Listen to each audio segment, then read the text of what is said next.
There's my audience.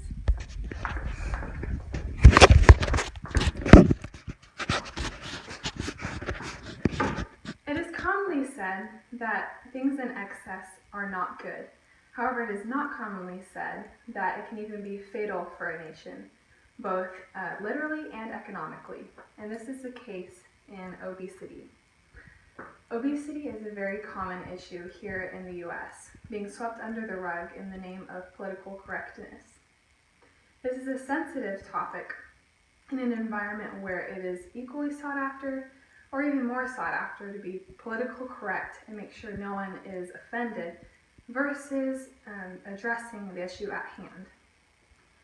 And here's the issue that we have today. So at first, in 1972, there was about 13% of our total population that was obese. However, now in 2015, we are quickly approaching 35% of our total population. Many of us feel like we have the entitled right to be whatever we want to be, whether it's a doctor, a taxi driver, a blonde, a brunette, or skinny or obese. However, even though obesity is generally an individual decision, it extends to affect a whole population. And the effects that it has on the whole nation are seen in the decrease in GDP, as is backed up by a bunch of research that was released just this year that I will share in a minute. But obesity causes two sub-problems: the health epidemic that we see today, and hindering society reaching its potential, but twist into a story of hope with at least two solutions, which includes modifying lifestyle as well as changing the mindset of seeking comfort as our ultimate goal. So with the two sub-problems, first we'll be discussing the health epidemic that we see today, as it takes its toll on our physically as well as mentally, and hindering society reaching its potential by having negative effects on both the environment as well as the economy.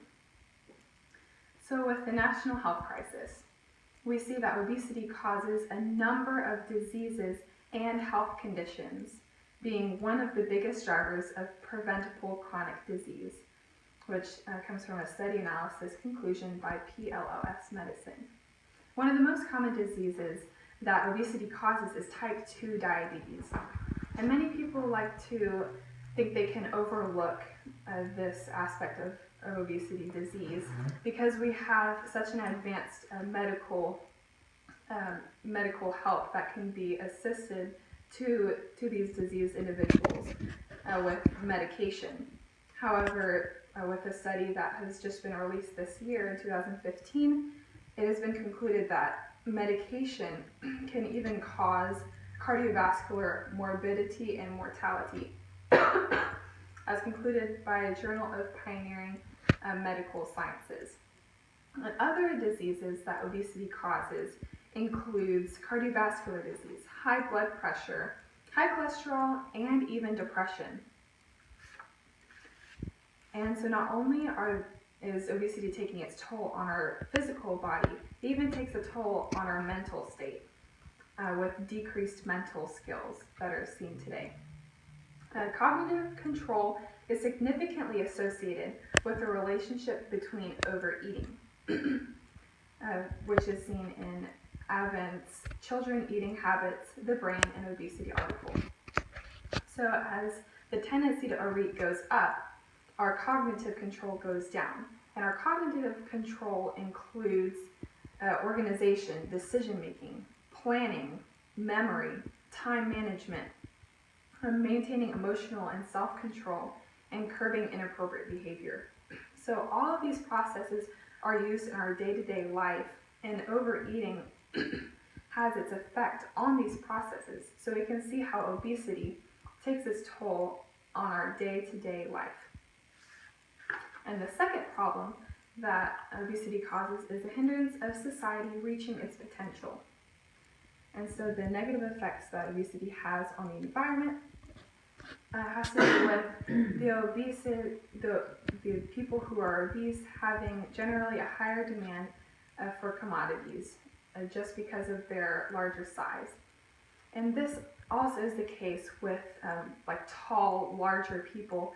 However, being obese is an increase in mass that is unnecessary. And so this is completely preventable to have a higher demand in food, a higher demand in AC just to maintain a healthy body temperature, higher demand in fuel with transporting yourself in a car, and also with soaps and extra fabric in their clothing.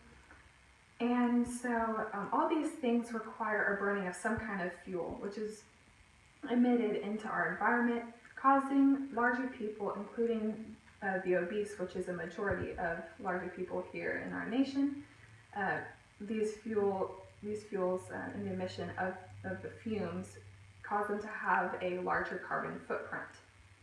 And so we're passing down a worse and worse environment to our future generations. And so we can see this taking its toll maybe further down in the future. However, one effect that we can see today is the economic burden that comes along with the obese. In the US, treating obesity and related problems results in an annual health care cost that ranges from $147 billion to $210 billion. And additionally, employers incur $73 billion a year in productivity loss related to obesity. So we can see how obesity takes its toll directly on a nation's total GDP, the gross domestic product.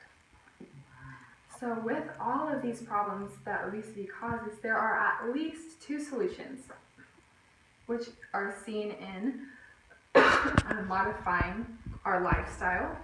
We can modify our diet and increase our exercise, and altering our country's mindset. So one way to modify our lifestyle is to change our diet. And here's a picture of the percentages of the meats, the dairies, the fruits and vegetables. And we also need a healthy amount of fats in our diet, such as nuts. Nuts is a great example of a healthy fat and oils. And so in order to effectively change our populace's diet, we need to educate them on what a healthy diet looks like. And this starts with our education system in cafeteria foods. And there is a law that was passed designed to address America's childhood obesity epidemic by providing balanced meals.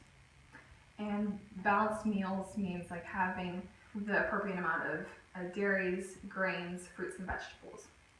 However, after this law was passed, I saw three things that were wrong with the execution of this law, since I was in public schooling seeing how this law was being executed. Number one was the amount of sugars that are included in the dairy products, such as milk. There was even a TED talk about this, which is basically an expert talking about an issue, in which case it was talking about the amount of sugars in milk. Number two was the fruit that they were offering was ketchup. And this is ludicrous to say that ketchup is an appropriate fruit in a balanced diet.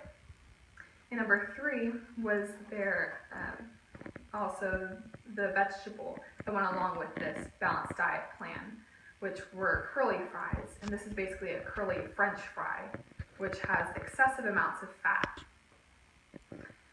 And so another way that we should change our diet is an increase in fruits and vegetables in the average American diet.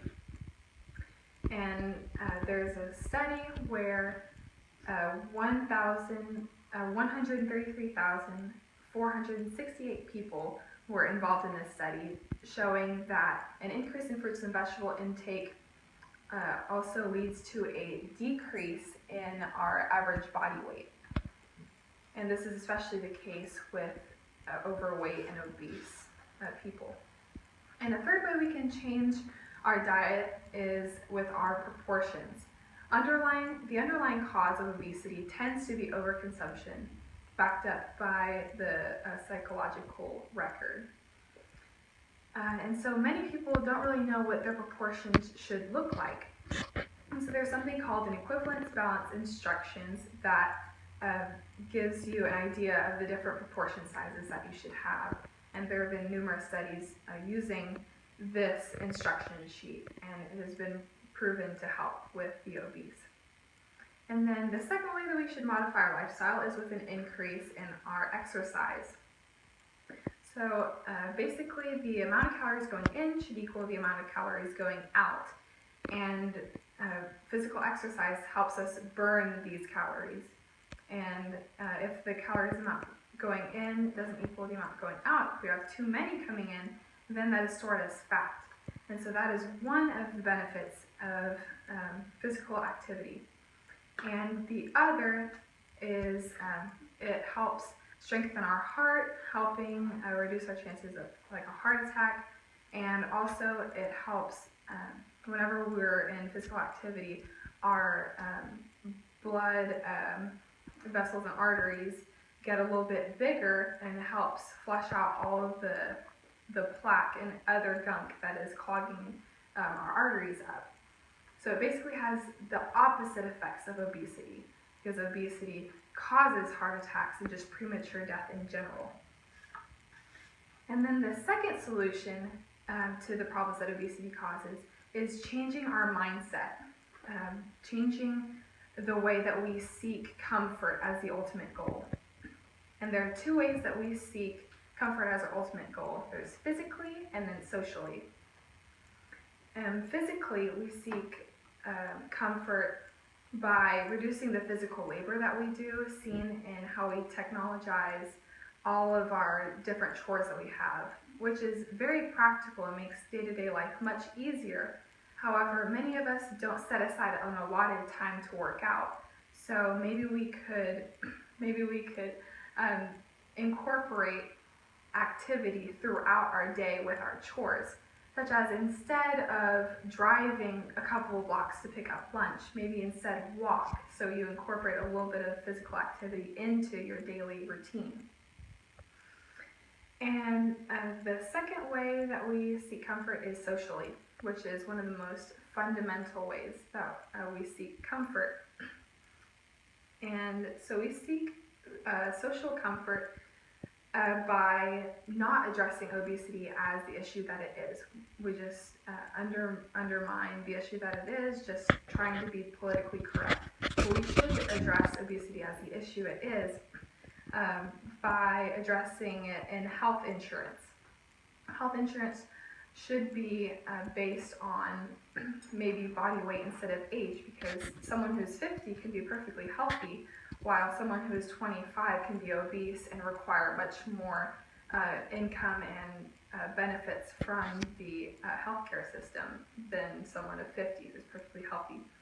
So because body weight is an individual choice generally, then we should individually be held accountable and responsible for the later health side effects that we have. So basically, altering our mindset can lead to the issue of obesity being addressed, which is the fundamental course of action in solution execution. So although obesity is crippling our society and threatening our national best interests, there's underlying hope found in modifying our lifestyle and changing our mindset. It seems unreal to think that reducing obesity can result in a decrease in disease, a decrease in emotional instability, and even self-esteem, and it can increase self-esteem, and it can also increase GDP and general happy living. But this will take much effort of each of us individually, and even the literal sweat of our brows. And here is my audience again.